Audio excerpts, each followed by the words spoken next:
কিরে বেলাল, এটা কেমন জুলুম? কতদিন হলো তোমার কণ্ঠের আজান শুনি না। বেলাল রে, তোর কি মন চায় না আমি নবীর জিয়ারতে আসতে? বেলাল আয়, আমি নবীর জিয়ারতে আয় রে বেলাল আয়, কতদিন হলো তোমার কণ্ঠের আজান শুনি না। স্বপ্ন যখন নবীজি দেখাইছে, এ মুসলমান, হযরত বেলাল সুদূর সিরিয়ার দামেস্ক থেকে পাগলের মতো দৌড়াইলেন, পাগলের মতো ছুটে আসলেন। যখন মদিনাতে আসলেন তখন তাহাজ্জুদের সময় চলতেছিল।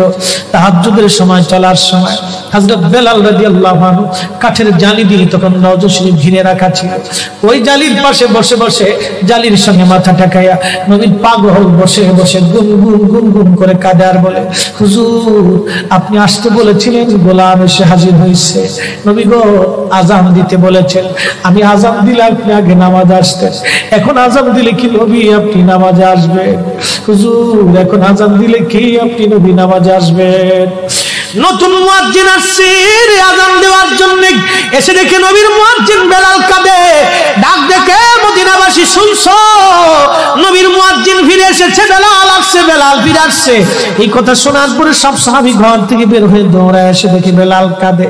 সাহাবীরা বলে, বেলাল আজান দাও, কতদিন হলো তোমার কণ্ঠের আজান শুনি না। বেলাল আজান দাও, কতদিন হলো আজান শুনি না রে বেলাল।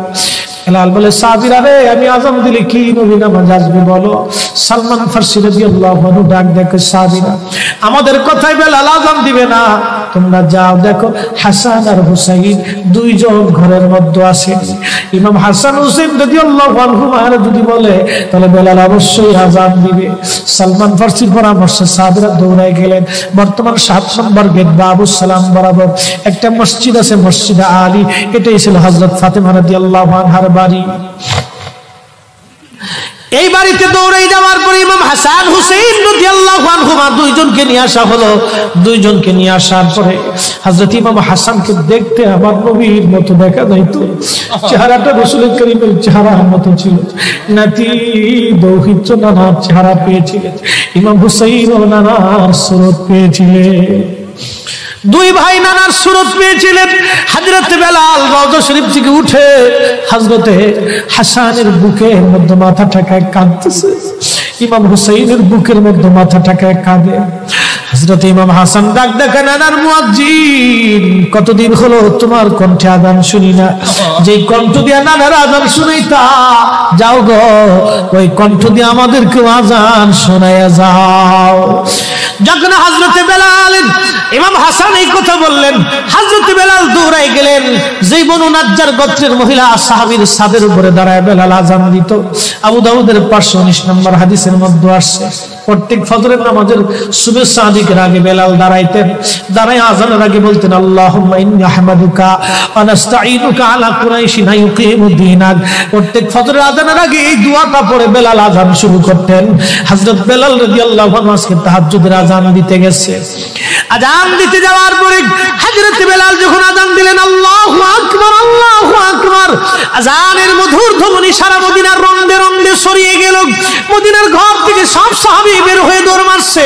আবার যখন বলেন আল্লাহু আকবার, আল্লাহু আকবার, সব সাহাবী, মহিলা, বৃদ্ধ, বনিতা ঘর থেকে বের হয়ে দৌড় মারছে। যখন বলল আশহাদু আল্লা ইলাহা ইল্লাল্লাহ, মদিনার ঘর থেকে সব মহিলারা ঘর থেকে বের হয়ে দৌড় মারছে রে, আর কান্না করে নবী বুঝি ফিরে আসছে রে। আবার যখন বলেন আশহাদু আল্লা ইলাহা ইল্লাল্লাহ, তখন মদিনার মানুষ কান্না করতেছিল, গুন গুন গুন গুন করে কান্না করে। মদিনার ভিতরে আওয়াজ বের হয়ে গেল, নবী বুঝি আসছে রে, নবী বুঝি ফিরে আসছে রে, নবী বুঝি ফিরে আসছে রে, নবী বুঝি আসছে। হযরত বেলাল যখন বলেন আশহাদু আন্না মুহাম্মাদুর রাসূলুল্লাহ, মদিনার মাটিগুলি থরথর থরথর করে কেঁপে উঠছে রে। মদিনার মানুষের কান্না বেড়ে গেল। হযরত বেলাল অজ্ঞান হয়ে জমিনের মধ্যে পড়ে গেলেন, তিনি বেহুশ, নবীনা আশিক বেহুশ হয়ে গেলেন। বেলালের মতো আশিক যদি আমরা হইতাম, এ দুনিয়ায় নবীর দেখা পাইতাম, এ দুনিয়ায় নবীর দেখা পাইতাম।